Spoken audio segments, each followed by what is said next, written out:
Hello, hello, hello. Thora Birch here, and you are listening to the Horror Squad podcast.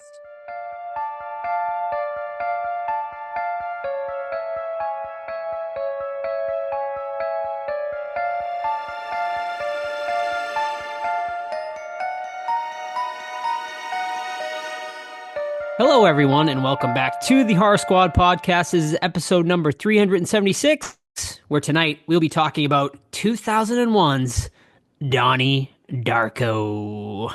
Frank the Bunny? Anyone? Maybe? We'll discuss. We'll get into it.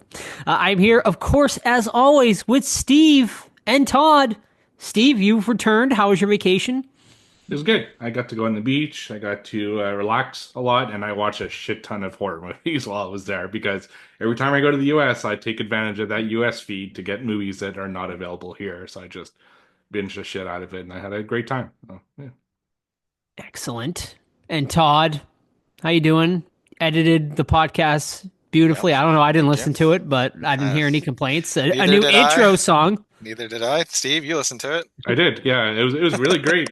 So, Do you guys still listen back? I think it's probably been 100 episodes. I used to listen to every single episode like back, and then I started being like, is- is- what's the point of this really? Like, I you feel like it lived it. helped. I feel like it helped me a little bit in the beginning to be like give myself notes and stuff. But at this point, I'm like, well, I'm not gonna improve after 376 episodes. I don't think at this point it's pretty much is what it is. But what about you guys?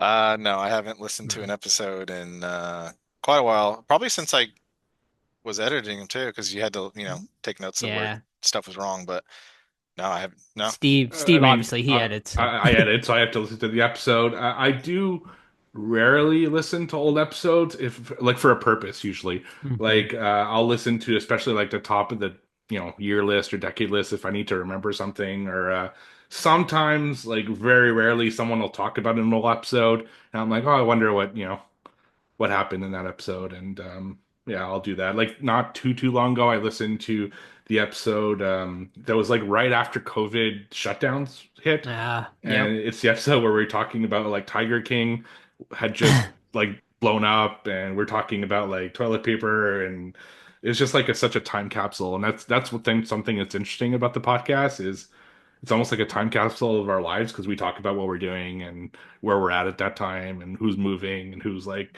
going on this vacation. So yeah, it's pretty cool. And it's also really interesting to listen to the news sometimes in those old episodes because some things have like never come to pass, like or it's yeah, things have completely changed and yeah, it's kind of fascinating. But no, rarely is my answer. Yeah. Right. Nice. Maybe I'll go back and listen to an old one, an oldie but a goodie one of these days. Yeah. Towards the beginning of when we transitioned, I think would be really interesting. But yeah. All right. Before we head into the rest of the episode, I want to mention a couple things. It's just a bunch of Halloween weekend. Tickets are going to be going on sale very, very soon. I think within the next couple of weeks. Subscribers to the email list will be getting first dibs on that. So if you head to it's just a bunch of Halloween.com, scroll towards the bottom of the page, you'll see a subscribe button, enter your email address, and you'll get first dibs on tickets for this year's event. There's going to be a bunch of different events this year than last year. It's going to be a lot different. A lot of new stuff that is being introduced and whatnot. So it should be a great weekend. Once again, that's October 2nd through the 5th in Salem, Massachusetts, with the cast of Hocus Pocus. Thursday, most notably, is the parade, which is the kickoff sort of the Halloween parade they do every single year. It just so happens that it coincides with the weekend this year. So that's a really, really fun time. So definitely, hopefully, you can make it out to that. Also, me personally, I will be at halfway to Halloween weekend, which is a first time festival. You probably heard the interview with Jeff DePauli, the founder of that event, on last week's episode. But yeah, I will be there for that event as well, hosting panels with some local haunts and whatnot. So it should be a really good time. You can head to wickednewengland.info for all information regarding that. And that will be Saturday, May 3rd, also in Salem, Massachusetts. So yeah, I think that's it, gentlemen. You have any updates? Oh, my mask came in today I should mention also for our movie, of course, the final episode, for my portion of the movie, The Summoning, which will be my short featured in the movie. I got my mask in today for our demon character. Very exciting. It looks awesome. Have not tried it on yet, but perhaps I will try it on at That's the the end of this first thing you should episode. be doing, Joe. Is I trying know. on I the mean, mask, dude. I'm not gonna be the one I don't give a personally fuck. You wearing put the it, mask but on, I you take a know. picture, I know. and you It's got to be exciting. shirtless when you do it. It's exciting. Maybe I'll put it on for you guys at the end of this episode. But other than that, I'm keeping it under wraps. I'm not going to be posting it in, the Yeah, Discord or anything like definitely that. don't do that. I want it to just be a surprise sort of reveal for everyone. Don't want to spoil it, but yeah, very exciting, very cool. Can't wait to get filming on that. Gentleman Todd, I think you did a little filming, right? Since No, no, okay. no. I sent you Editing guys. Yeah, I was playing around with some edits, and I was working on a headshot effect. You know, looked really cool. thanks, man. I think the hardest thing right now is, for me at least, is sound, man. It's hard to get that shit right because, I mean, we always complain about it in movies too when we watch, and you can tell something was added, in editing. It's fucking Post, hard to yeah. get that right. It's hard to blend that shit. So Hmm. playing around with the headshot effect, that won't be in the final film. It's just something I was testing, and the blood looks pretty cool, I think, and all practical, baby. Let's go. Yeah, baby. See, that's why you got to do like me and do an homage to like really bad horror film, like bad low budget horror films, because I can get away with bad shit like Birdemic. that. But yeah, but no, I'm starting like serious pre-production now. Now that I'm back from vacation, I'm like looking forward to getting my props together. Start doing like a few screen tests and like costume tests and stuff like that. I'm gonna probably not show too much of it, honestly, because like anything, I don't want to spoil stuff from the movie. But I'll show a little, backstage shots as I do some tests, maybe like from different angles and stuff like that. So I'm really, really looking forward to it. I did rewrites while I was on vacation because I had a lot of time on my hands on the beach specifically. Yeah, so looking forward to doing all that. Nice. Yeah, I did my final rewrite over the weekend as well. Before we print everything, I just sent it to my buddy Mike, who's co-directing with me, and he co-wrote the movie as well. Um, yeah, I sent it to him for final editing, and we'll be printing out and hopefully doing the table read at the end of April is the plan, and yeah, filming early June is the hope. Weather dependent, obviously, a lot of my stuff's gonna be taking place outside, so gotta make sure, the right weather. I'm looking for gloomy days mainly, but we'll see how it plays out. You know, these things, take time, obviously, but I don't want to hold the movie up either. So, we'll work with what we got, folks. Fix it in post, dude. Can you fix gloominess in post? You can fix Can you make anything in stuff post, gloomy dude. in post? All right. You just All gotta right. play with the little color shading on there and All right. I like bada that. bing, bada Good to boom. know. Good to know. Mhm. Yeah, I'm gonna be meeting with like me and Mike are supposed to meet with a composer too. He works at a like high school of music, and we're hoping he might be able to score our movie. Gonna talk to him. Gonna have a meeting with him at some point too. So that is something I'm excited about too. But yeah, a lot of exciting developments. We'll keep you guys up to date. We're still hoping, I think, end of year, but don't hold us to that. It might, we'll see what happens in post and everything. But yeah, should be exciting. You can still donate. I should mention as well over on our Indiegogo. That's linked on our Instagram, and I think it's linked on our channel in our Discord as well for the final episode. So yeah, or just ask. Simple as that. Yeah, one more thing. A couple contributors bought the shout out on the podcast perk recently. I did email both of you, and I haven't heard anything back yet. So if you haven't heard a shout out, that's why, because some people want to like pitch their book or their own short film or something like that. So I don't want to shortchange you there. So reach out to me, and we'll get that squared away. Mm-hmm. And also shout out Austin. I think he's the first one to buy a screen used prop from the portion of my movie. He bought a screen used witch robe, which is very cool. Yeah, I'll make sure you get a very special one or the best one that's featured prominently in the movie, although they will all be featured pretty prominently. And there's two more available if anyone wants to pick them up. And I gotta say, I mean, I'm keeping the mask up there, but after seeing it in person, I really don't want to sell it. But hey, if you're willing to put $1,000 towards it, which is what it cost, I'm willing to sell it to you to help our production out even more. So it is available, and I will say, just from pictures alone, I sent to Stephen Todd. The thing's amazing. In person, it's even cooler, and we're gonna customize it even more as well. So it'll be pretty awesome. So it's available. It's a lot of fucking money, but it's pretty damn cool. All right, gentlemen. Now let's move on and get into what watched. So tell me what you've been watching this week. I think even a punishment movie is on the horizon. Yeah, well, let's just dive into the punishment movie because, Sweet. so Joe won the first quarter of the year, and he punished us with a little movie called Blood Hook from 1986, which you can find over on Tubi, not surprisingly.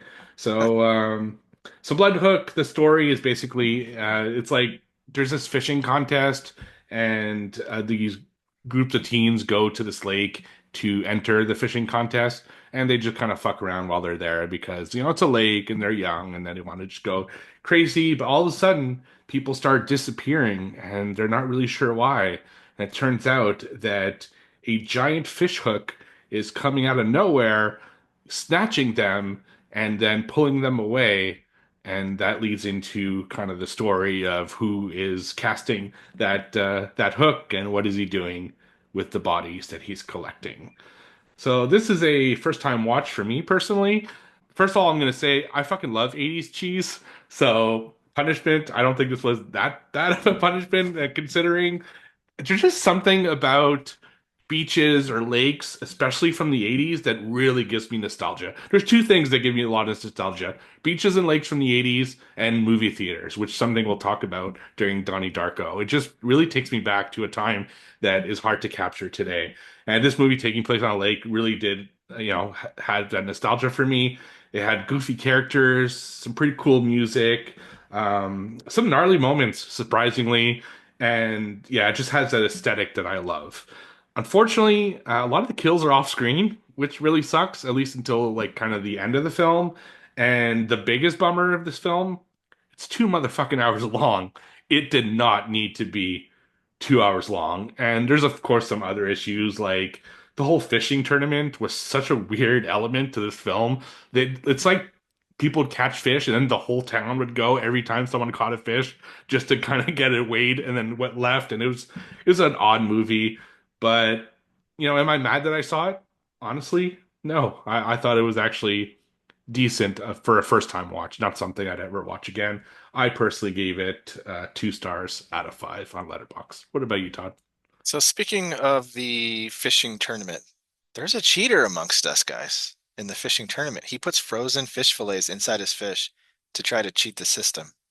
And I'm like, wow, man, is that fucking serious? It's frozen fish, right? Or metal?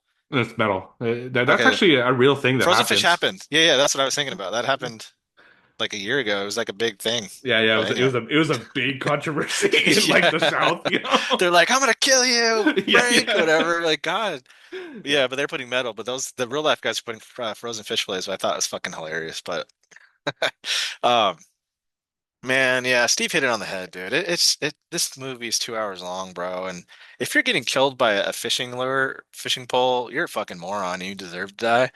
And then there's this guy named Finner, dude. He's in a boat and then he jumps out of the boat and he gets killed outside the boat. All I need to do is stay in the boat and just simply drive away, Finner, you stupid fuck. Like, what are you doing? But the most disturbing thing in this movie is not like the killer or the fishing or anything like that. It's this girl that's obsessed with working out. I thought she was the weirdest fucking character of all time, man. She's like disturbing. Like there's something going on with her that if they would have said she was a killer, I would have been like, oh, okay, that makes sense. She's just fucking weird, man. She's neglectful to her kid. She leaves him in like a playpen by the fucking lake. These motherfucking kids get drowned when you're running around trying to fuck this guy when your husband's over there and he's like a weird hillbilly redneck, but then you like this college boy. Didn't make any sense. She was fucking psycho. This movie sucked. However, I didn't hate it either, Joe. So you lost this round. I gave it a 2 out of 5 as well. Would never watch it again. Okay. But if you cut this down to an hour and a half, I think we got something here. All right. Very good. Yeah, I mean, I wasn't looking for like the worst thing in the world. I'm not trying to punish you, but this one seemed enjoyable in some ways, but also terrible in some ways. So I think that's where I'm going to go for punishment movies going forward. At least keep it Yeah. somewhat interesting rather than Yes. completely unwatchable, like Trump versus the Illuminati, or whatever it was. Fucking That. so Those, so those good. were the days. The Yeah. punishment films. Mr. Cuddles or something like that. Mr. Giggles. Yeah. Mr. Giggles. Yeah. Oh, Good Some good, times. some gosh. good stuff. I agree though. Yeah, looking for like more just low budget stupidness than Yeah. just pain. You know? Dangerous Dilf, dude. Ooh, Oh yeah. yeah, Deadly Dilf. Deadly Deadly Dilf. Dilf. Dude, Deadly. We're changing the name to Dangerous Dilf. The I official. don't know if you guys noticed, but every time someone asks me for like a recommendations list, I always slip it in. Like I just put it in there, and I'm hoping one day someone will catch the bait. We'll see. I like the tagline, or yeah, the tagline is fishing was never like this. Like what? I don't know, fucking weirdos. And also too, like if you're gonna have an opening kill, at least make it cool. Like Grandpa dies off screen, and then we get like a 20-year time jump. I'm like, what are we doing, man? Yeah, there's too much off screen stuff. Yeah, It's like I thought it would be all off screen until like the end when they finally started showing some shit, but it was way too late. Like fucking right. 2 hours into it, you're like, God damn it. And what about the I don't even know what you call it, the elevator on the side of the mountain? Oh yeah, it's What so is that? slow. It's so funny. Like It it goes like reminds me half a of mile per the hour. fucking like the Zamboni scene in Austin Powers where the guy's Yeah. like freaking out because he's getting No! for a while. He's like, get out of the way. Yeah, it was almost like that. It was so fucking funny. Yeah, awful. Nice. Yeah. All right. Cool name Well, though, Bloodhook. it is a great name. Yeah. Yeah. Love it. Alrighty. Well, glad you had got some enjoyment out of it, gentlemen. And I'll give you the next punch movie because obviously I'm going to take down trivia again next quarter. So, already calling it. Cocky, Bloodhook. maybe. Bloodhook 2. We'll see. Ooh, maybe. Bloodhooker. Ooh, love it. Great name. Yeah. Well, Alrighty. should we get the rights for this movie? Yes, we should. Probably be easier. Yeah, Probably. no Yeah. Alrighty, I'll go next. My first one tonight is a rewatch. Just watched it over the weekend. 1994's Cemetery Man, aka Della Morte, Della More. This one we actually covered, what, maybe a year ago or two? Yeah, when we did our Three Not Guys so with far off, Horror yeah. like look back episode, we Okay. Oh, yeah. because that was Nice. actually the original time we covered it. Is the first time I appeared on this podcast as a guest. Wow. Oh, yeah, Way back in like episode 7 or something like yeah, that. like super early. Yeah. All righty. Well, yeah, so we watched this because we were looking for something to watch over the weekend, and we asked for a recommendation from one of my buddies, and he threw this one out, and because Sam had never seen it before, so Sam was like, "All right, let's watch it." So, yeah, man, I think it's something I've seen 3 times now, and I'd say it still holds up relatively well as far as like my opinion really hasn't changed on it the more times I watch it. I think overall it's like a really solid, fun zombie movie. There are some this time around, like I think we discussed it on our review, but like for whatever reason this time around, the stuff with like the Nagi being sort of a pedophile, being obsessed with this underage girl, and then the last woman he meets saying that she was like raped by the mayor, but then they had sex again and she was fine with it or whatever. Like those two things in particular really like I'm like, why was that stuff needed or like thrown in there for whatever reason? It was just so weird. Like European movies, maybe, I don't know. Like, Italians, bro. or the director's just a fucking creep. I don't really know. But I mean, those just like was just like a small quip because overall, like the movie in general is a really fun time. All the zombies are really cool. The motorcycle zombies in particular are awesome. Obviously, Della Morte, Francesco he's a great main character here. The first half is awesome. The second half just gets so fucking bizarre and kind of off the rails. I wish they just sort of kept it to like a straight sort of guy dealing with these zombies in the cemetery movie rather than, going in the territory of him sort of becoming a like murderer and going on these like rampages that sort of seem like fever dreams, but are they or aren't they?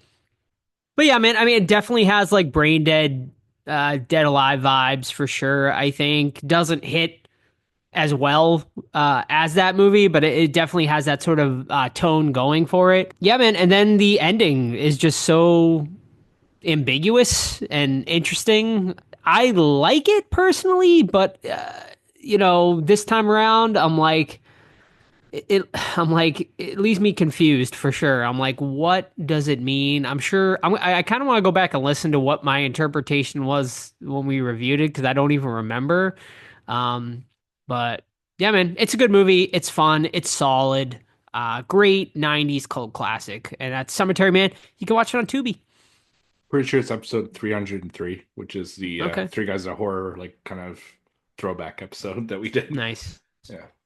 All right, so I want to talk about at least two tonight because I watch like a million movies, and I these are the two I think I've most to say about. The first one is a 2025 film that I watched over on Shudder, and it is Dark Match.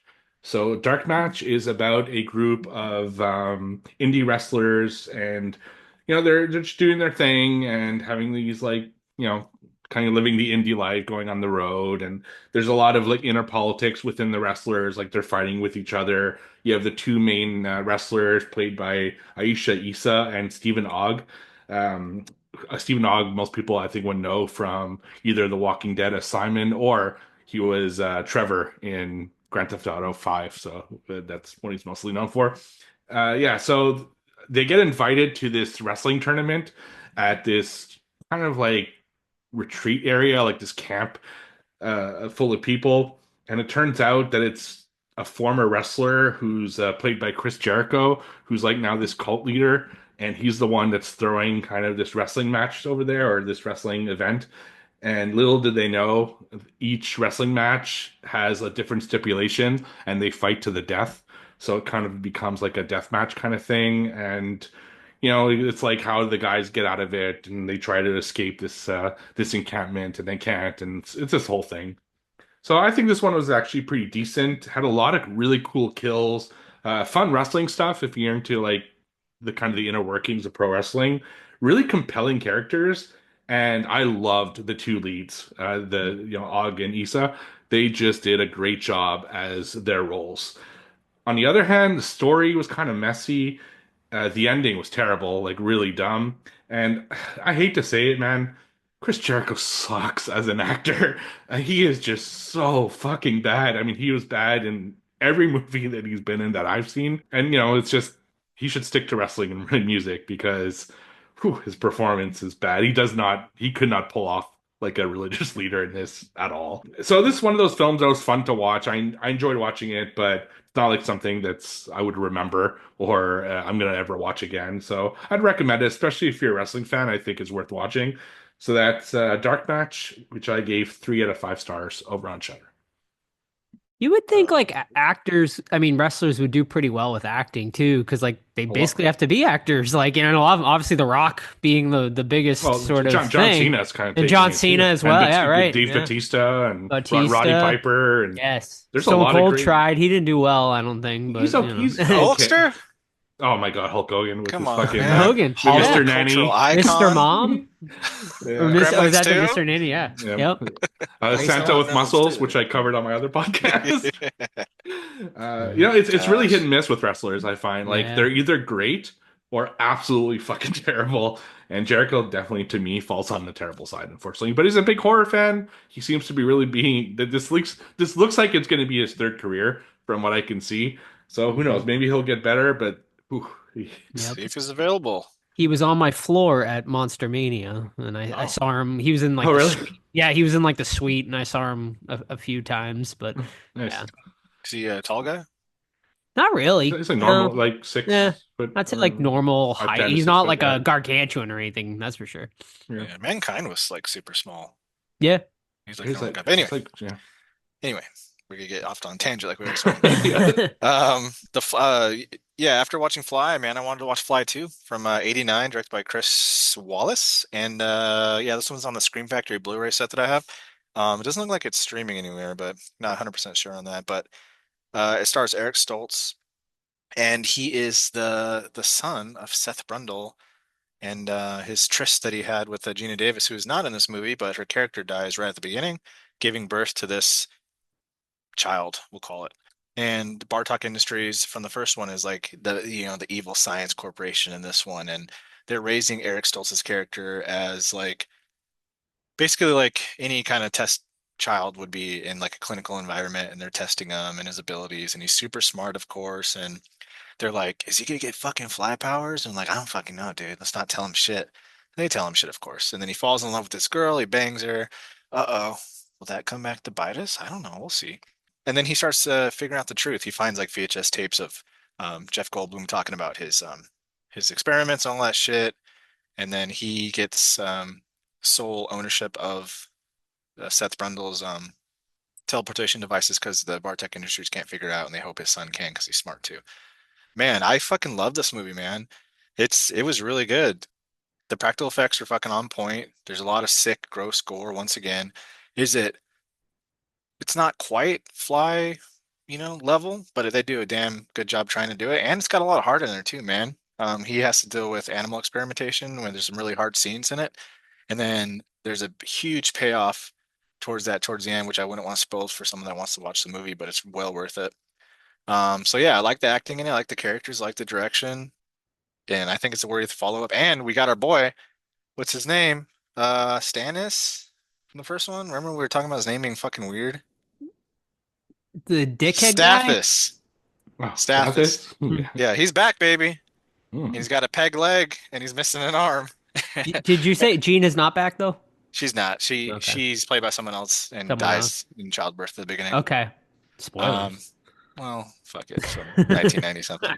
But yeah, Stathis is back and he's like, I knew your fucking father. He stole my woman. And like now he's like back to being an a-hole, and unlike at the end in the first one. But yeah, man, I recommend it. It was a fun ride. It's definitely not the first one, but if you go into it with an open mind, knowing that it's gonna be, more cheesy, less polished, things like that, I think you enjoy it. So that's Fly 2 from 89. All right. I'm 100% going to check it out. Check it out. Think you like it. Mhm. All right. My last one tonight is a 2025 release streaming over on Shudder, and the movie is called The Rule of Jenny Penn. This one stars Jeffrey Rush and John Lithgow, which superstar cast already right there. This one is an Australian movie, interestingly enough. Definitely directed by an Australian director, I believe, and then like the whole cast, other than obviously Rush and Lithgow, are Australian. Although Lithgow does a Australian accent in this one, which I wouldn't say it's the best, but he tried. But yeah, so this one is about a judge played by Jeffrey Rush who has a stroke while on the bench. After the stroke, he is sent to this elderly home to recover from the stroke, and he meets many people, obviously, in this nursing home, but most notably, he meets John Lithgow's character, whose name is Dave Creeley in the movie. What's interesting about his character is he carries around a puppet that he calls Jenny Penn, and, he talks to it. He uses it to sort of communicate a lot of the times. It's sort of like his second persona. And basically, what we come to find out is this Dave Creeley is sort of the menace of the nursing home. He bullies all of the other residents in this nursing home. And basically, Jeffrey Rush is sort of trying to essentially stop him. Or, well, he ends up becoming sort of a target for Dave Creeley, and it's up to Jeffrey Rush along with another gentleman to stop this Dave Creeley character. It's a really interesting premise, one I really haven't seen too often, a horror movie taking place in a nursing home. So yeah, instantly I was really intrigued by this one, and obviously you have Lithgow and Jeffrey Rush, who are, two of premier actors, of our generation. So I will say right off the bat, the acting in this is definitely top notch. Lithgow, I would say Jeffrey Rush is the standout to me. Lithgow is always great, but Lithgow's sort of, persona, at times it came off more goofy than creepy, but I think they were sort of going for that. In some ways, he's sort of, obviously like the unhinged type. Also, shout out to George Hanair, who plays Tony Garfield. He's sort of the third main character in this one. I thought he was great in this as well. You know, overall, I wanted to like it more, but at the end of the day, I just found it like pretty basic. Like, there's no real surprises in here. You know, and is it really a horror movie? I suppose, but like, there's no like big horror elements in here. It's sort of like a cut and dry, like good versus evil sort of story at the end of the day. I guess I had wished the Jenny Pen puppet was creepier, but to me, it just never came off as scary or creepy or anything like that. It's certainly a decent movie. I would say it's definitely worth a one-time watch, but it's not something I find myself interested really to watch again, and it's not something I think will make my top 10 list or anything like that for this year. So I give it a 3 out of 5. It's decent, worth a watch, and you can check it out on Shudder. All right. I got one more I want to talk about. I finally got on the boat with this one. I watched 2024's Heretic over on Paramount Plus, I believe. So late to the party with this one, but better late than never. I won't go too much into the story because I still think it's still pretty new and it's really just starting to stream right now. But the basic story is two Mormon girls go to Hugh Grant's house to convert him to the Book of Latter-day Saints, I think, or whatever they call themselves. And he brings them in and he starts acting a little weird. They get a little weary and then they try to leave. They can't, and they are now stuck in the house because he wants to play a little game with them. And I'll leave it at that. I love religious horror. I've said it multiple times. And this movie tackles religion and questioning of beliefs in a really, really great way. The movie was super engaging. It was written so fucking well. The three stars of the film are outstanding in their roles. I was like really drawn into it, especially near the beginning and kind of the first and second act where they're using props to kind of compare like how religions are similar and different, and it was just a really fascinating movie all around. The mysteries of what the house is and the game he wants to play, kept me interested in the whole time. Yeah, it was a really engaging movie and one that we should probably cover at some point. I think it would make for really interesting discussions. I will say that I found it dragged a bit at times, and I wasn't a big fan of the last act, to be honest. I think the first two acts are really strong, but the last act went in a way that personally wasn't my favorite.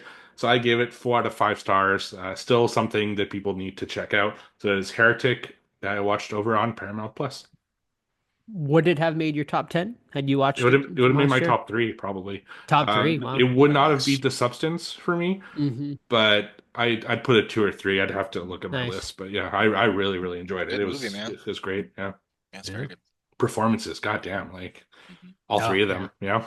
Right. Yeah. I mean, Hugh Grant got nominated for Golden Globe. A lot of people thought he should have got nominated for an Oscar as well, but yeah, he was great. Alrighty. That it, gentlemen? Sure. Alrighty. Let's move on then. Todd, bust out the books, baby. I think we're clearing it for a new We're clear. quarter. Where is zeros? Quarter number 2.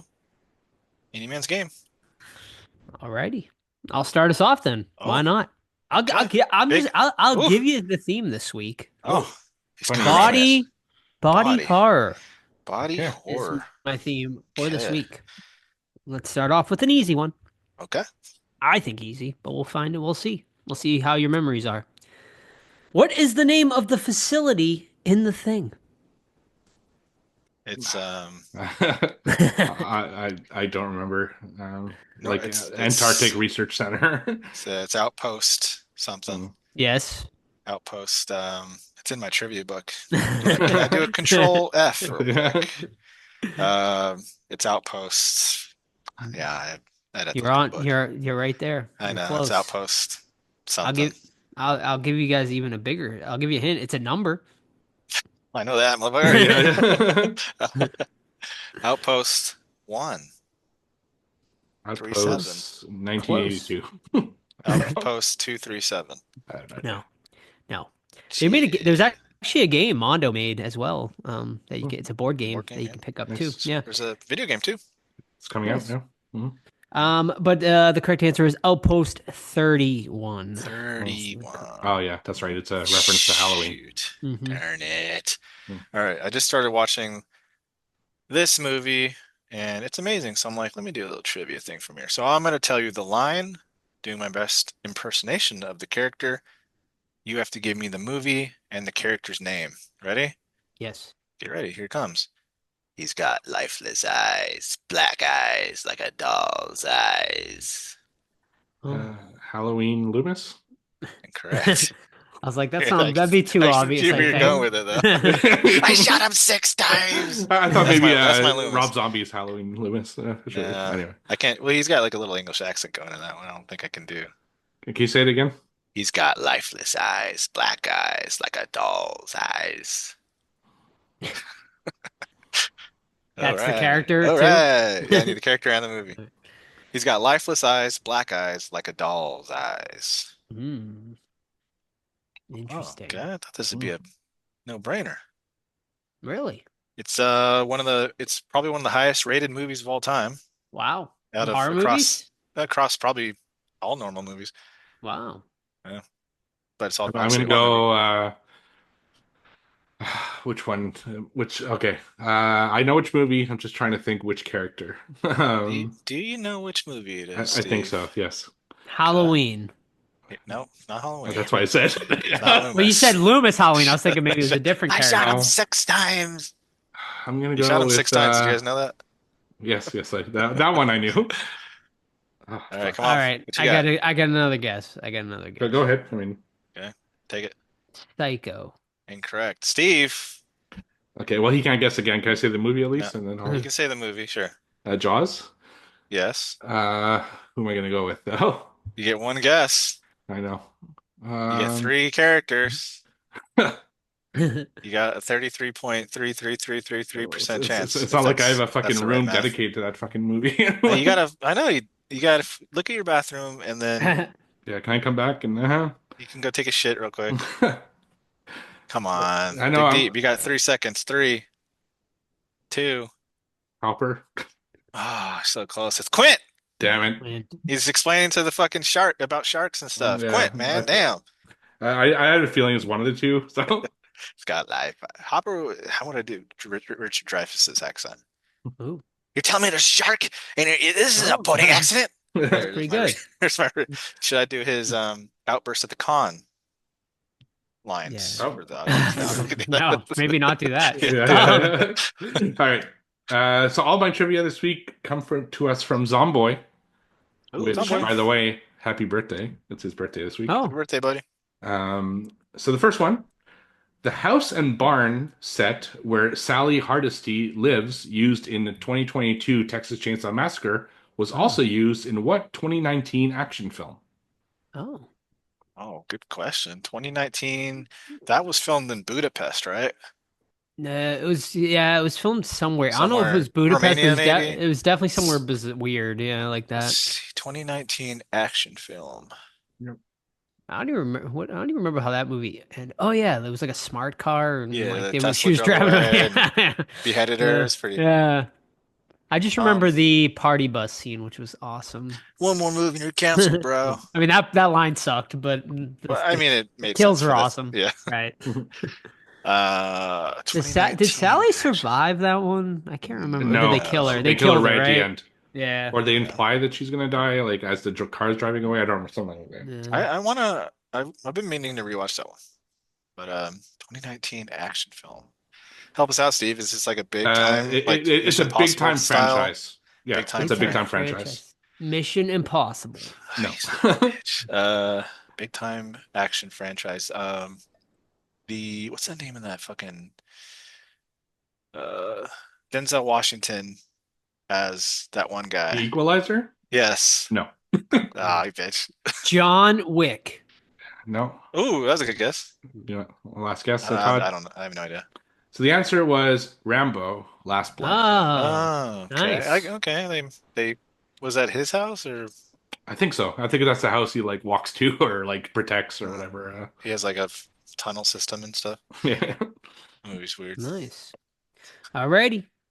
Guess the movie. based off the IMDb information. Yeah.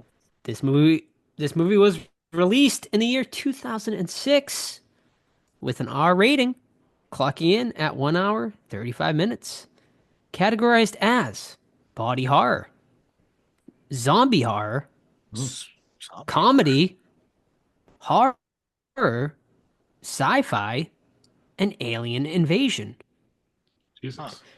Currently sitting at a 6.5 out of 10 over on IMDb with a Metascore of 69. Oh, Yes. right. Starring It's your Don mama. Tom Don Thompson, Greg Henry, Nope. Xantha Radley, Nope. Dustin Milligan, Nope. and Nathan Fillion. Nathan Fillion, Slither. It is Slither. Yeah. Yay. Correct. I told this story before, man. I got stood up going to that movie Did Oh, you? on a date. Yeah. Fucking, I don't remember her name, but I'm like, let's go see He probably Slither. probably watched the trailer and was like, Yeah. Probably. But yeah, I was waiting in the parking lot and she didn't answer my calls or anything. I just went in and watched it, had a great time. So shout It's out one I to gotta whatever her it's name one was. I gotta rewatch. It's been a while. It's good. Yeah. It's a good movie, Yeah. man. Yeah. Mm. I remember loving it. My turn. Yep. Yes. All right. In Diary of the Dead from 2007, Mhm. the main characters are shooting a student film. Yes. It's a horror movie. Yes. What is the horror creature or character, so to speak, that they're shooting? Like, what type of movie is it? Yes. The Bigfoot? And it's not. But I'll let you go again after Joe goes, Steve, because I was gonna give you another little hint here. Okay. It's Oh. like that person is dressed like that character for the rest of the movie too, so he doesn't ever change. So he's Oh. constantly in. I've brainwashed, like, I've Yeah, I was erased like, that fucking I've movie out of kind of my head. erased that Oh, it's movie awful. too. It's fucking awful. Yeah, It's so pretty bad. Like, The damn. next one was better. What was the other I one? agree. Survival of the Survival of the yeah. Dead. It was, Yeah. it was Except for the better. Plum Island bullshit. That was Yeah. fucking weird. Yeah. So what kind of horror character is this guy? It's a very famous character. Oh, One of not Bigfoot. recognizable from anyone in the world, even if they're not a horror fan. Oh, What is the character? interesting. No. Frankenstein. Incorrect. I I'll see. I go, like where you're going with it, Monster. though. Like where you're going with it. I'm Correct. gonna go werewolf. Incorrect, and I'm not gonna let you do process elimination because you'll get it. It's the Mummy. The Mummy. The Mummy's the Mummy. Yeah, that movie Nice. fucking sucks, George. Come on. Rest in peace, George. All right. Speaking of Living Dead, in Return of the Living Dead, Oh, know it. which just came out with a pretty sick steelbook, by the way. Which, Yeah, bought it. yeah.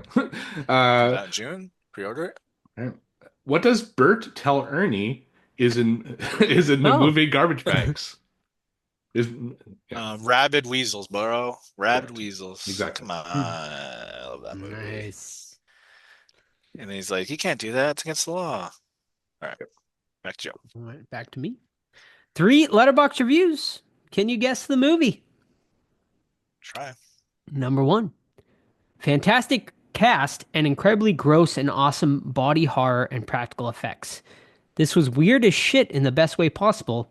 I love a good and nasty body horror flick, and this made me feel like a kid in a candy store. And that comes to us from Slasher Dude. Slasher 87. Dude likes his candy. Wait, that doesn't make any sense. Continue. Keep it in. Okay. I don't know what my thought was on that. Number 2nd. The practical effects in this are fantastic. The design of the creature is also really cool. Wish they gave this actor a bit more to do in this, but other than that, this is a fun 80s horror film. And this comes to us from Steve. Steve. Boy. I did not have Todd did not leave a I think he rated it, but he didn't leave like a review on it. Damn him. So. Number 3, final one.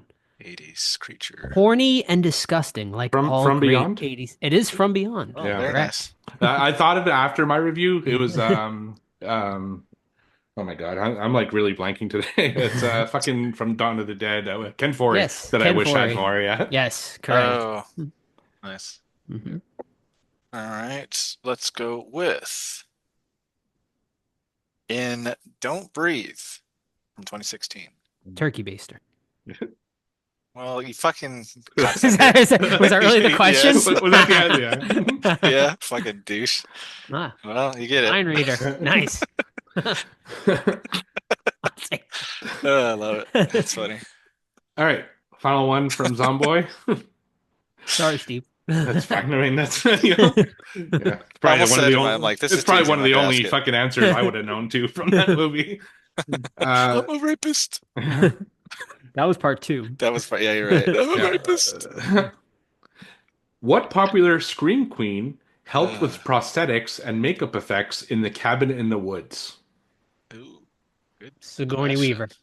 Wrong. Popular scream queen. Do you consider Sigourney a scream queen? I mean, she's like more of a heroine. Yeah, Like, she's not. I wouldn't know. I don't know if she's I'd more of give a her. badass dude yeah. Yeah, than anything. Let's go with Linnea Quigley. I don't know why. It just popped in my head. wrong. I'll give you guys each another guess. It is one of the top 10 scream queens, I would say. It's top 10 scream Interesting. Top queens. 10. Let's see. They're not in the movie, right? No. I No, can't they're not in think the movie. it's. Um. Hmm. Oh boy. Jamie Lee Curtis. Wrong. Okay. You want a last guess, Joe? Yeah, I'll take a guess here. And just thank you, Zombo. He actually He has after that you book, guess. right? Sorry, well, no, it's not him. That's Corey that has a book. Oh, it's Corey has a book. He actually provided like context after, so I can Oh, read very that cool. out. And, Very cool. Joe, you want one final guess? Yeah. It's tough. That's a good one. It's tough. Nev Campbell. Wrong. The answer was Heather Langenkamp. Oh, nice. She's coyly credited in the film as Heather L. Anderson. Langenkamp and her husband, David Leroy, worked on That's Cabin in right. the He Woods owns. as prosthetics and Yeah. special makeup effects artists. Both Heather and David run the effects company AFX Studio. That's right. Very cool. Nice. Cool. Those are good. I like those. Zomboy, send me some questions for the book, bud. Yeah. Just send me questions. I'll read. No, well, Yeah. I think we'll I send think he Joe did. I anything. think It's he not did. easy. I think he did before. No, I think he did once Yeah. before. I did get other questions from other people, just 3 per week. So next time I'll use the other ones. Thank you. I all of a sudden I start getting questions out of nowhere. I'm like, huh, Nice. weird. Like, Excellent. All right, Alrighty. is that all? I think That's so. it. Yep. All right, myself with the 2, Steven 1, tied at peace with 1, which is exactly What what the about score me? is for quarter 1. So You get 0 points because you won last No, quarter. I got one. I know I said Steven I know. Joe tied at 1. Oh, Yeah, did you she say? did. Okay, Yeah, I didn't yeah. hear you. Sorry. I just heard Sorry. Steve and you. You know what? Now you get 0 for question. Alright, thank you. Alrighty, gentlemen. That leads us to our main event of the evening, 2001's Donnie Darko. Directed by Richard Kelly, starring Mary McDonnell, Jenna Malone, Maggie Gyllenhaal, James Duvall, Patrick Swayze, and of course, Jake Gyllenhaal as Donnie Darko. Plot: after narrowly escaping a bizarre accident, a troubled teenager is plagued by visions of a man in a large rabbit suit who manipulates him to commit a series of crimes. Pretty good. Pretty good. Pretty good IMDb. Yeah. But you know who gives even better ones? Hmm? Our boy Todd. Take it away. All right, so we open on Jake Gyllenhaal. He's lying in the middle of the street. What are you doing, Jake, in the middle of the street, bud? Is he asleep? Did he have a bicycle accident? Because his bike's right there. He gets up, he smiles, he goes back home. We meet his family. His sister Maggie Gyllenhaal's plays his older sister, mom and dad, younger sister, and they're not the perfect family, but they get along. A little dysfunctional, but who isn't? And we learn that Donnie Darko is a troubled youth. He has some mental deficiencies or whatever you want to call them. He needs help, right? He's a therapist. He's on medication.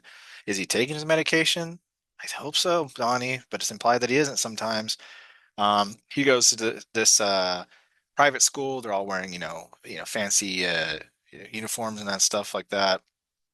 We have what's his face? Oh gosh, what's his face from Ghost? Patrick Swayze. Patrick Swayze. He's in it. He plays this fancy, famous-ish doctor that comes to school to work with them, and he's like teaching about fear, and he's like a motivational speaker and things like that. We got the other teacher there that Drew Barrymore? she's Drew Barrymore. I wasn't gonna go with her. I was gonna go with the older lady, but Drew Barrymore's there too. She's like the cool English teacher. They got the guy. He's a cool other te science teacher. They Noah got the Wiley. no Wiley. Thank you for the name drops. What's the name Yes. drop for the older lady? Do you I don't know? know, but she plays a I, teacher in every movie. Every movie, she's always angry. oh Yeah. yeah, she was in Child's Play 2, right? She was the Yeah. teacher in Child. Yeah, that gets She's I think massacred. she's also in Kindergarten Cop. She's like in a bunch of movies where she plays a teacher. she's just mad at the youth, dude. And she's mad at the youth in this one. She doesn't like the way people are being taught and things like that. And then, a little bit further out, we have a fucking random engine from a jet just fall in Donnie Darko's room, and it would have killed him if he hadn't been sleepwalking. And then he's found on a golf course, la la la. But yeah, man, this you dodged death, Donnie. What's going on? I don't know. I fucking sleepwalked, dude. And he's seeing these visions of this weird bunny guy. It's like, hey, 31 days, the fucking world's gonna end, dude.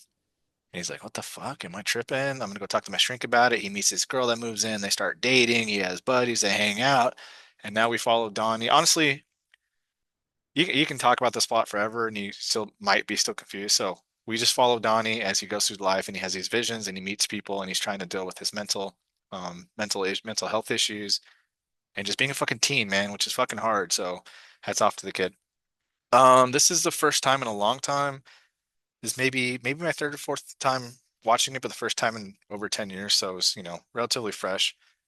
Watched the theatrical version like you guys did, not the director's cut, and I really like this movie, man. I think it's well acted. The soundtrack's awesome. It's got some interesting ideas. The CGI obviously didn't age well at all. And I think it's a little pretentious and a little stuck up its ass at times, but overall, I think this movie is really good, and I think it has all to do with the characters and the acting in it. So, uh, yeah. What about you guys? Yeah, shockingly, this is actually the first time I've ever seen this one. Obviously, like I've seen images from it and some clips here and there, but it's just one I never sat down and watched, and I really don't know why. I don't have a good excuse for it. Just never saw this one, so I was really excited that this was one that was picked, and yeah, man, I ended up really liking this one. It's definitely a weird little movie. I can see though why it has the cult classic sort of status in it, just because it's very unique in a lot of ways. Obviously, there's like so many, like the cast too kind of blew me away. It's like there's so many like random ass like Patrick Swayze, Drew Barrymore, Noah Wiley, Seth Rogen, like all these fucking like actors are in like big actors are in this movie. And it's like, wow. And like at the time, like most of them were relatively, I guess, unknowns or, just starting their careers. So I thought that was really, really awesome to see all of them sort of in here. Yeah, man. I mean, there's some cool horror callbacks in it. Is this a horror movie? It's something I guess we can discuss. I would say vaguely, the most horror thing in it is probably them watching Evil Dead, in the theater, which is an awesome scene. But yeah, man, I had a lot of fun with this one, and I honestly can't wait to discuss it, obviously, because I'm sure that's why it was picked, because the discussions you can get into with this one can be pretty deep.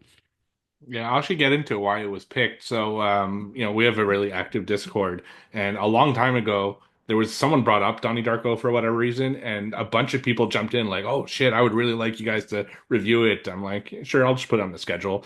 And I kept pushing it off because we are doing kind of the perks and all that stuff. And now that we have, we have a perk pick next week, but after that, it's going to be a while before we have another one. So I'm like, let's just get it over with and watch it. And I'm glad we did because I think there's a lot to this movie. I had only seen it once when it first came out on DVD back in like 2002 or 2003 or whatever. So I was in college when I watched it last time, and I remember liking it, but I appreciate it a little bit more now. And part of it, I think, is like what Joe just said. There's so many actors that I probably didn't know back then or didn't know as well back then. I mean, this is Seth Rogen's first movie, so that he was definitely not known at the time, and I liked it. I love the setting. It takes place in the late 80s, and it really brings back nostalgia for me. When they go to the movie theater in particular, just that just the whole vibe of the movie really gives me kind of 80s, 90s when I was in high school kind of setting. And there's really interesting things that I can't wait to discuss.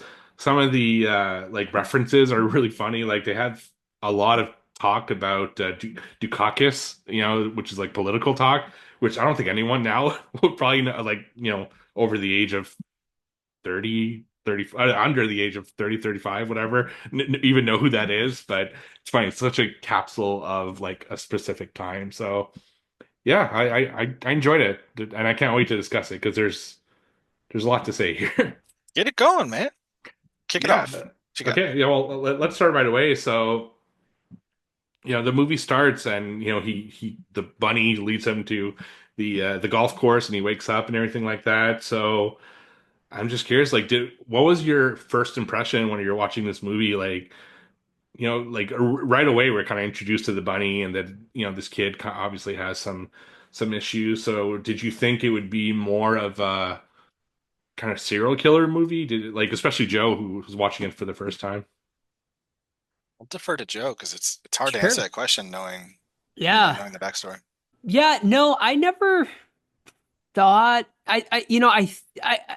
I guess partly serial killer. I thought maybe he was just gonna snap eventually. Like obviously I think the bunny like made us feel like there was he clearly had some mental issues going on, and I always assumed, I guess, that like this 31-day countdown was going to be some sort of potential massacre. But I never thought like, oh well, there's going to be like kills along the way. I thought maybe he was just going to snap and do like a massive sort of killing or school shooting at the end. That's kind of where I thought it was going to go. Yeah, there's a lot of things in this film that I found to be odd choices, which I want to talk about a few of them. So the first thing he does, or one of the first things he does, is he wrecks a pipe at his school. And they have like the biggest PTA meeting about it. Like the whole fucking town goes because of this pipe, and it's like this huge investigation and everything like that. Like, I don't know about you guys, but I think that would be kind of handled within the school. It's not like the biggest like I think it was a fucking two. crime ever. I think it was a two-part though. Remember he vandalized. Oh, the statue too. I mean, I agree though. they're Maybe it's having because the it's like kids like fucking like interrogated, oh and like yeah, they have to write on the fucking chalkboard like like they murdered the somebody. yeah. Right.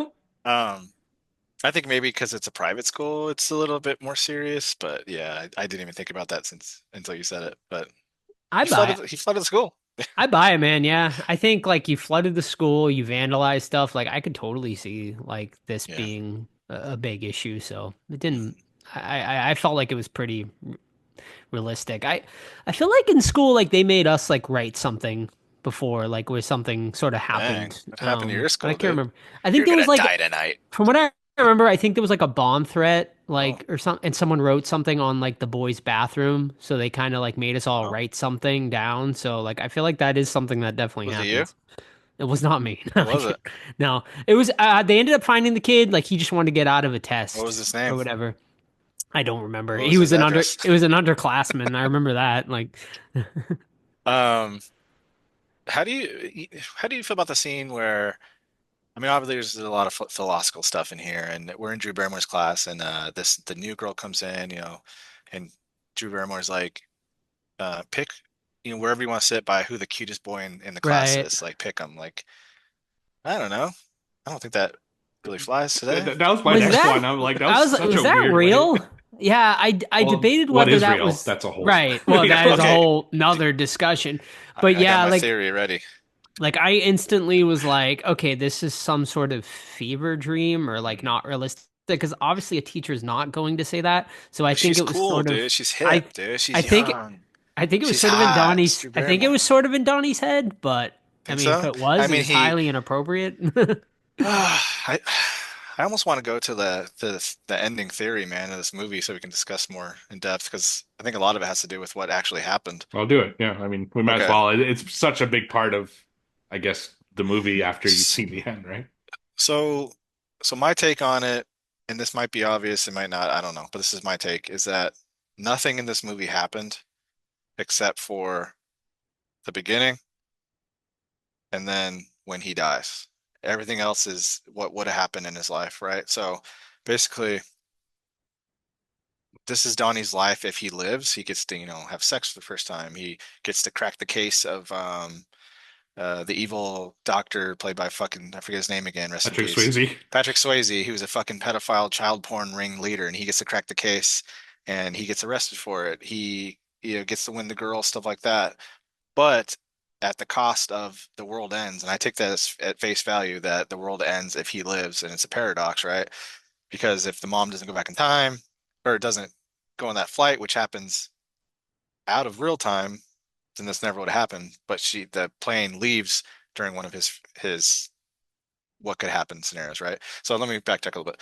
So like the mom leaves, right? During the part that doesn't happen in the movie, which is a paradox because that never happened. So how did the plane go back in time anyway and fall and kill him? I don't know, whatever.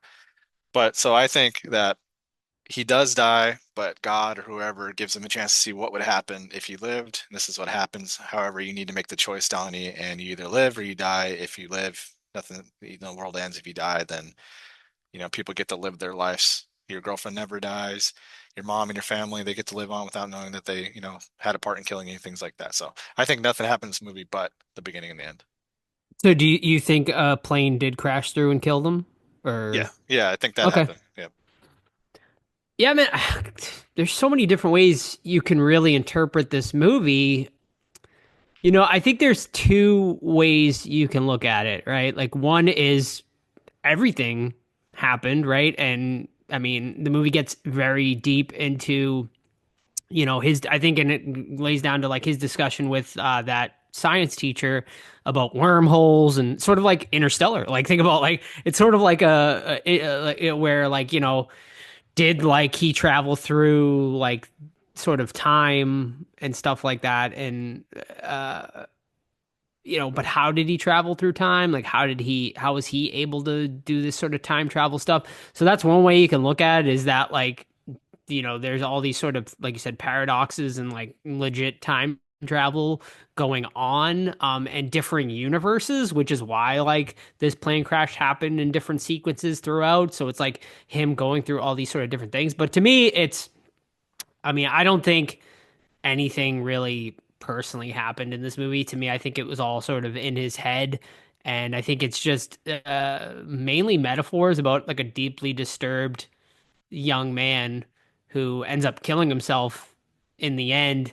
And sort of, so I think it's sort of like this like interesting journey of like all this shit that's sort of happening in his head and whatnot. And I mean, some of this might have been real, like, his relationship with his girlfriend and stuff, but obviously it's all sort of over exaggerated in his head and whatnot throughout. And he's having these visions and shit like that. And he just realizes that the world or people would be better off without him. And it's sort of like a depressing story, but I mean, this obviously happens to many young adolescents. So that's kind of the way I interpreted it. So no plane crash at all. He just kills himself. No, I think Oh, so. Yeah, I think the okay. plane crash was sort of like extreme sort of way to show it, but like Got it. rather than him sort of blowing his brains out or Right. whatever, overdosing or however. Because he does get the dad's gun, which could Yeah, be. that's But true. just one more thing, Steve, before you go. Just for to back up my theory a little bit more, the poem they read in high school, Donnie explains the theme of it, which is creation because of destruction, right? So everything in the world after Donnie dies is created because the destruction of him, which is my take for it. So, what you got, Steve? Yeah, man, it's like both of your theories work, right? Like and that's what makes this movie so interesting. And it's really kind of the details is, yeah, maybe none of this does happen,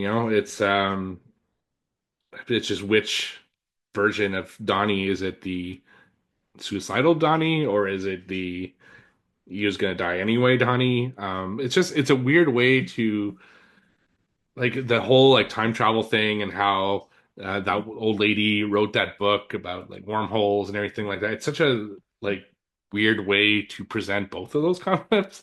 Like I don't know. It's I feel like all of that was put in for a reason. Now apparently I haven't watched it. It's well, I guess I did watch it. I just don't remember it. The director's cut apparently answers a lot of these questions a little bit more, and that's why it's like 20, 25 minutes longer. But I'm not sure where I land. I guess we'll see by the end of this discussion. But that's what makes this movie kind of fascinating is that there isn't a clear answer. Yeah. I guess like one thing, like obviously that is interesting is Frank the Bunny, like right, and like that whole character, which we come to find out, you know, is someone he ends up killing, in this paradox, who kills his girlfriend. He drives drunk and runs his girlfriend over. So the visions of like him seeing him throughout ends up being like the person that started his downfall. So like I guess one way I interpret it was, well, maybe that is a basis of reality, and maybe that led to his suicide. Like maybe his girlfriend did die in sort of a reality, and sort of that, maybe she died by the hands of a drunk driver, and that's what led him down an even darker road to his suicide at the end. So that was one way, like I possibly interpreted it, and Do, it do being we such a big character. do we get evidence towards him being suicidal? I honestly don't remember. I mean, I just think he's deeply sort of disturbed and depressed Okay. throughout, and obviously he's in therapy and whatnot. But Honestly, I yeah, I think mean, he's. I don't think there's ever like an extreme look at his suicide, but mm, yeah, I mean, you could tell he's having issues throughout. Yeah, So, I so- just think he's zoned out the whole entire movie because he's whatever medication they got him on, like a yeah. zombie. So something I like that Todd said was that everything that happens kind of in this movie is really almost best case scenario for Donnie. Like you said, the guy he doesn't like, the Patrick Swayze's character, he ends up like showing that he's a pedophile, and his sister gets into Harvard, and he gets the cute girl who happens to sit next to him in class, and there really isn't anything negative that happens to him, despite him doing all these like different things throughout the movie. So yeah, I don't know. And then so what do you guys think is the deal with all of the bubble pulls? I guess I'm gonna call them the like weird thing that's pulling people from place to place. Like what do you think that was like control, like a way of showing that he's controlling people, like where they're like what their paths are, or I took it as fate, man. Like these are these Mm. people's fate, and this is their path, and they will not have this path if you live. And like I said, going back to what I think is, this world does not continue for whatever reason if you live, Donnie. So these are the paths that they're taking. Let me guide you through your journey to the old lady with her book and all that stuff. And I think in the director's cut they go into her book more too. Mm. Is what I was reading. So maybe that explains the stuff. But yeah, I thought it was just fate. Yeah. So, can you guys explain some of the differences in the director's cut to me? Because I haven't seen the director's cut yet. I've Like, never is watched it there either. I was reading any it. changes? Oh, okay. Yeah, they said I was reading a line and they said they added um like they talk about the book a lot, her book. I forget what it's called, but Lady Death or Miss Death or something like that. Her time travel book. Um and I think they explain stuff a little bit more so they leave it less ambiguous. Does the ending change at all or anything, I'd have to or look it is it up. pretty Yeah. much the same? Okay. Did you see it, yeah, Steve? No. I did because Okay. like I bought the DVD in college, and I thought I had the theatrical version, but when I read I only have the director's cut. So that's the version I watched in college, but I watched the theatrical because I had already said that's the one we should watch. So yeah, and I don't remember at all. It's been way too Okay. long. Yeah, man, one director's cut that sticks out. I think I've told this story a few times on the podcast, but the butterfly effect. Mm. When I saw it at home, I watched the director's cut, not realizing it is a completely fucking different like ending and movie. So then when I finally watched the theatrical cut years later, it like blew my mind. I was like, "What the fuck is this? It's like a completely different movie." Um, I don't know which is better or not, but I yeah, actually I like the won't theatrical spoil it. cut But on that one. on that one better, yeah. Yeah, the I mean director's the cut's very direct cut's dark. depressing, yeah. Yeah. Yeah, it happens from time to time. I mean, even the movie that we reviewed, it was the Escape Room 2. Like you and I Oh have seen yeah, completely that's different right. versions of the same Yeah. movie, because sometimes the director's cut can completely alter a film, Like, I mean, look, the most famous example, I guess, would Halloween be 6. Halloween 6 is a great example. In Mhm. horror, outside of horror, Justice League is a huge Mm. example. Everyone talked about the Snyder cut. It was like the biggest thing ever. Yeah. Totally different interpretation Was of it the same was It material. it was good? long I as never fuck, watched dude. it. It's like 4 hours long. It was better. I Better. don't, Yeah. don't It's not shoot me, game changing. fucking crazy Snyder fans, but like, I don't think it was like the best thing ever. So Yeah. so here's what director's cut ending says right here. The director's cut explains the events occurring within a tangent universe, and Donnie ultimately accepts his fate and allows himself to die, saving his girlfriend and the universe. So I guess no more along with I my. mean, it Yeah, that's sounds what it like sounds how like. the original ended, though, like sort of. It's just how you I think they interpret just it. explain it more in this one. Yeah. All right. Yeah, I don't know. Maybe I'll watch it down the line. Yeah, Yeah. I'll watch it online. I said it's like 20, what, 20 or 25 minutes longer, Yeah, I something like think. that. Yeah. Hmm. Yeah, were you guys surprised Patrick Swayze took this role? It's As a a Like, bit. pedophile, yeah, dude. you know, it just seems like, did you need to do this? Really? Like, It's art, dude. dude, for the record, I hate people like that though. I mean, obviously Yeah. pedophiles, but like Pedophiles? Okay. outside of that, I mean, like the character he's playing before we find that out. Oh man, Right. like these like super ultra, Scam artist like types yeah, for Yeah. sure. Yeah. life coaching people. I just, oh my god. So I have two words for you. Sparkle motion. Where do we stand on sparkle motion, baby? What I don't even know that. No, you What don't is know that? the girl Bang band, it. man. Yeah, yeah. Oh, that is was really weird. Really fucking dumb, dude. I really didn't understand the significance of it like at I didn't all. either. I didn't either. Yeah, and yeah, first of all, is there anything more awkward than a fucking like kids talent show? Like, Oh, very. that's just like the worst Get me out of ever. here, dude. Yeah. And so, what was the point of showing that kind of the bigger girl that's always alone? I mean, Oh Chinese yeah. girl. I just want to give her a hug, honestly, because she's Right. like a really sweet girl She and loved Donnie too. love Donnie. And the scene that really got me with her is when Drew Barrymore goes to have her freak out after she gets fired. She like goes to the football field to yell, and then she looks back and she's just like in the bleachers eating her lunch alone, like Yeah, away that's from people. sad. Man, I felt so bad for that girl. Hmm. I hope she gets good things in life. Yeah. Well, I she does mean, because Donnie sacrificed himself. I Yeah. think it, yeah. I mean, I think it was to show like everyone has issues and like a lot of us have issues like in high school, right? And stuff. And she was just another sort of person that was sort of not having a great time in high school, which a lot of people do. So I think it was Yeah. just, I think the whole movie, a lot of the movie is about like sort of, it's like a very coming of age movie, right? Like in high school and all the things sort of different people go through with, like in high school. I I think this is one of the parts where this movie gets his head up its butt and drinks the Yeah. Kool-Aid a little bit, because sparkle motion, why it's so fucking I cringy. mean, it's a plot device to get Get them because mom in an that's airplane, to but get come them on the on. airplane, right? They could have You can found a have mom different go to a way. fucking business meeting, Right. not have sparkle motion with a fucking Hmm. ugh. You Um, know what was a real moment that I fucking hate in real life too mm. is when that stupid teacher came up to the door and she wanted to start the Jim Cunningham defense fund. You know, Oh like, oh my God. Like, God, you need to I go, lady. Get yeah. out. Yeah, I You need to hate, oh leave. God, people like that. It's Oh, I know, it's awful. But you know yeah. what sucks, man, Mhm. about if we go with the theory of him this not happening, is that Patrick Swayze doesn't get his comeuppance, dude. He's still gonna be a pedophile. Yeah, He's still a fucking of piece of course. shit because it never happened. So that sucks. That's a bummer. And then Is he though?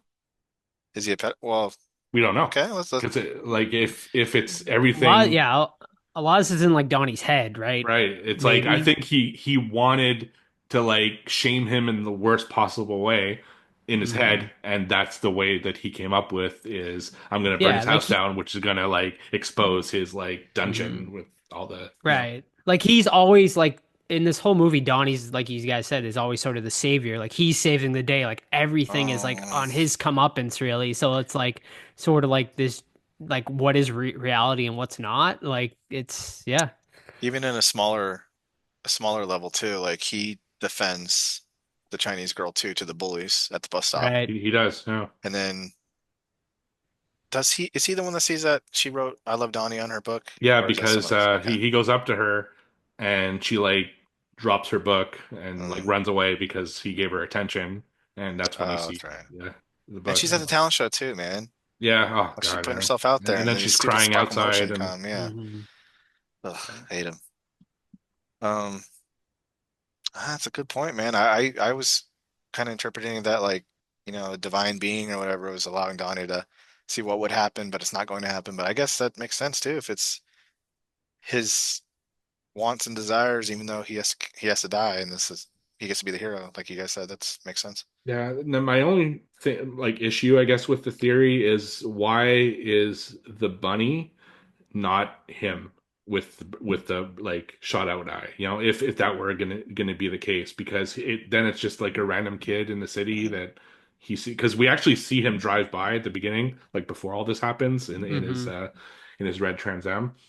So it's just like, why him? Like, I like your theory, Joe, of like maybe he was just like troubled and he, suicide because maybe he's interpreting the bunny as he shot himself in the head, right, with that gun that he took. But why would it be that other guy? It just seems kind of out of Right. place. Well, like I said, I mean, if you remember, everything in this movie, right, is about Donnie's sort of comeuppance. He's a savior in everything. The one thing he's not a savior in is his girlfriend essentially dying. So that could be the one thing that was reality. And and this is only like my argument, I guess, to my theory is that that's the one thing that he isn't a winner in, right? So perhaps that is the one bit of reality in this movie is that she did get killed by that guy, and that's sort of what lent him to sort of, kind of put him over the edge. But I think that the biggest question that comes out of this movie is, was Smurfette really created by Gargamel to sleep around with all the Smurfs? They're asexual, dude. You've heard them. Yeah.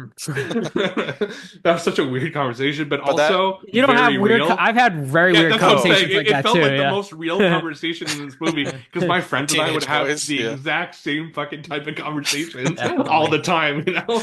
So I love that moment. Yeah. It's like so real.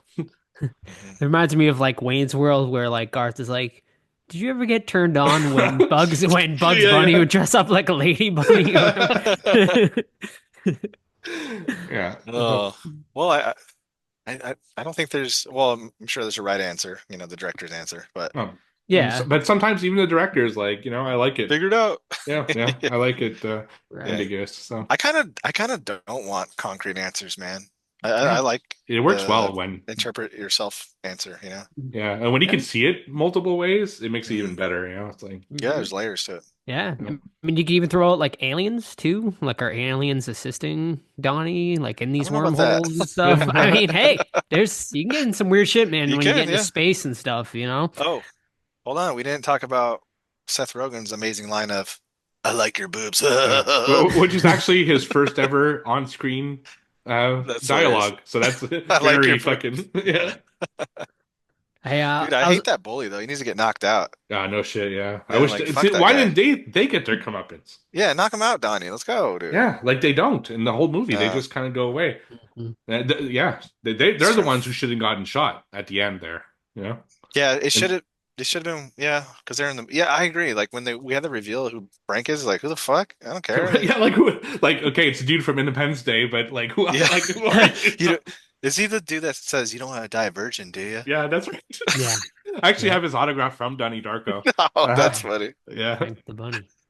Yeah, he does a lot of photo ops like in costume as he Frank What does. too. else I've is seen what him once. other besides Independence Day and this? Has he That's got any I other? saw him in Yeah, something else recently. I just don't remember what it James, what's is. his that's name? James James Duvall. Duvall. Yeah, he's done a lot. Yeah, He's done a Oh, I've lot. seen him Pirates. around for Yeah. sure. He's definitely like a Oh, character Gone in actor 60. He type. was in Gone in 60 Seconds that I Oh, watched fuck! I not too hate that long movie, ago. dude. Yeah, he plays the clueless fucking Of thief course he there. That's does. the one who has to like get the dog to shit out the keys. I was one thing I was surprised to see this director hasn't done much like at all. Like Yeah, surprisingly, yeah. he's only done Southland like Tales. I three saw that. movies to yeah, and The Box, which is like I've another never horror seen that one. type That's movie. Cameron Diaz and Cameron Diaz and James Marsden James Morrison. is Yeah. in it. Yep. Did you guys hear why this movie bombed so bad? I don't even No. I didn't even know it bombed so bad. It just Yeah, became a cult classic after the fact. so no, it was supposed to come out around 9/11, Oh, and Oh, wow. because it had to do with a plane crash that killed yeah, people, makes sense. they kind of like released it a couple months after 9/11 and kind of like silently released it without marketing because they were too afraid to offend people. And it completely bombed in the theater, but then found life when it came out on Video. DVD after and became a Nice. cult classic. That's a bummer. Yeah. Fucking 9/11. Mm. Um, let's see what. Ooh, Oh yeah, it's bomb. 6 million budget, 7.4 gross. Yeah, Hmm. they Hey, totally like buried this movie just yeah. because of that. So I bet it fucking killed on home video though. It had to have yeah, like oh yeah. DVDs and like you said, Yeah. VHS I and all mean, that yeah, I shit. mean, look, it's considered, definitely one of the biggest cult classic movies, I would say, You know what's surprising ever. though? I rarely hear it talked about during Halloween, despite the movie It being is kind of technically a a Halloween Halloween movie, movie. right? There's Yeah. a Halloween party at it, that the Hmm. countdowns to October Right. 30th, but yeah, like almost Halloween. It's So Joe alluded to it, horror movie or not. I mean, I'd say yes. Yeah, and this is one of the things I think this feels more like a horror movie that would come out in the last 10 years rather than something that would come out in 2001. Good It's point. almost like it was ahead of its time. And Yeah. I think if it had come out like let's say in the 2020s, I think we would consider it a horror movie because it is Hmm. very dark. There's a dark bunny. There are a couple kills. It's I think it fits within the subgenres of horror. I Yeah. mean, it's not overtly a horror movie, but I think it's dark enough to fit into kind of what people are like, the kind of the recent horror trend. Yeah, I mean, I agree. Like, it's definitely more like thriller sci-fi, but like, if this had come out this year, would I put it on my horror list for end of the year? Yeah, I would. I think Hmm. there's enough there. Mhm. Yeah, it kind of like a companion in a way. It's like Yeah, it's not overtly horror, but it's right. definitely got horror elements. Definitely. Yeah. If you guys wanted to go to Donnie Darko's house, head over Oh, to Long Beach, California, Country okay. Club Drive. There you go. Yeah, Okay. there you go. Check it out. Uh, all right. I think that's about it, right? Should we get Yep. into rating this sucker? Mhm. All right. I'll Hold start up, us hold off. up. Oh, hold Down the up. street from Donnie Darko's house is Ferris Bueller's house, Nice. like 10 houses away. That's fucking cool. That's Nice. cool. Anyway, go ahead. Anyway, it's kind of like the Myers house and the Elm Street house are like right around Yeah. the And, corner and from Back each to the other as Future, well. all the Yeah, same, Yeah. yeah, all the same street. yeah, pretty cool. Alrighty, I'll start us off. Yeah, man, for a first time watch, it was a great time watch for me. I think it's a great movie. Like Steve said, you could watch around Halloween time. You could watch it any time, really. But yeah, I could see why this became a cult classic. It's just like a weird, fascinating movie. If I watched this as a teenager, I think I would have absolutely loved it, just because it's a very coming of age type movie. Good movie, man. I give it a 4 out of 5. It's really, really solid. I agree, man. It's 4 out of 5. A couple things hold it back for me. Sparkle Motion is fucking terrible, and I can't get over it. Um, it's some cringy shit, and I think it's a little pretentious at times, but honestly, it's just so well acted, so well shot that it's a fucking really cool one. And Arrow has a really cool edition of this for the physical collectors. Hmm, So grab that if you want. Thanks. And I'm right there with you guys, 4 out of 5. I think it's a really interesting movie. It's one that was great to discuss because there are so many like things with it, and yeah, and it's rewatchable. Especially like yeah, Joe who had just watched it. If we watched it again, it'd be a whole different experience knowing how it ends, right? So definitely. yeah, 4 out of 5. Awesome. And what do our friends over at Letterboxd have to say about this one? 4 out of 5, ladies and gentlemen. So that is four out of Unanimous. five ratings. Yeah, I think that might be the first time, one of the Yeah. first times that's happened. So there you go. Yeah, a very high 4 out of 5 over on Letterboxd average as well. All right, awesome. All right. I think that's it, folks. That's going to wrap it up for this week's episode. Next week, what do we got, Steve? We have another perk pick, this time from our friend Shaylin, and she picked, I don't know what years, but David Cronenberg's Dead Ringers. So going right back to Nice. the Cronenberg files, and Lovely. I've never seen it, so I'm I've pretty never seen psyched it to either. talk about it. I've Yeah. never. I know it's considered one of his best, so I'm very excited to check that one as well. So good pick, Shaylin. You can check it out. I don't know, probably on Tubi or somewhere. Who the hell knows? Thought it It's was on Prime. I think Prime, 'cause I Amazon watched it. Prime. Yeah, already. All right. Something like Well, that. it should be readily accessible for most of you guys out there. So go and check it out for Yep. It's on next Prime week. and Peacock. There you go. Prime and Peacock here in the States. And in Oh, Canada, you guys will figure it out. it's on Crave, Prime, Paramount Plus, Plex, and Pluto. So There you Oh go. man. So very yeah. easy, very, very Gee easy to whiz. find. 1988's Dead Ringers for next week. In the meantime, you can keep up with the podcast, Facebook, Twitter, Instagram, Threads. Just search the Horror Squad Podcast. You can email us anytime, the Horror Squad Podcast at gmail.com. But of course, the absolute best way to keep up with the podcast is our Discord.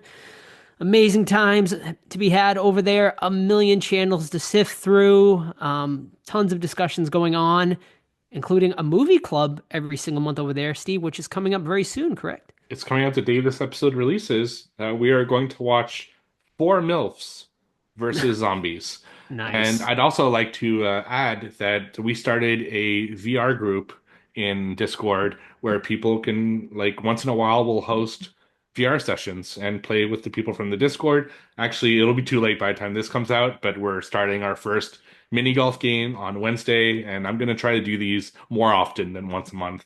We can play mini golf, we could play bowling, we could play cornhole, or we could even maybe watch horror movies together in Very a nice. theater. So yeah, it'll be more reasons to join the Discord.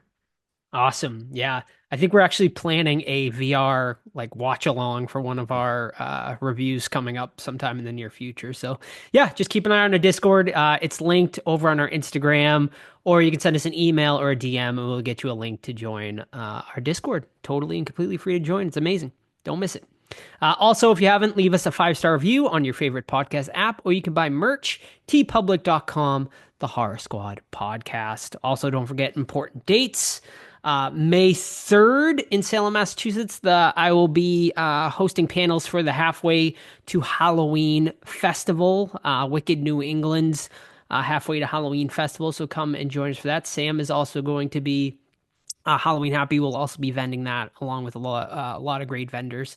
And also our big event, of course, which is it's just a bunch of Halloween weekend, October 2nd through the 5th in Salem, Massachusetts. It's just a bunch of Halloween.com for all details there with the cast of Hocus Pocus. Tickets going on sale for that very, very soon. And that's it, folks. So we'll see you next week for Dead Ringers. Bye. Bye. Like.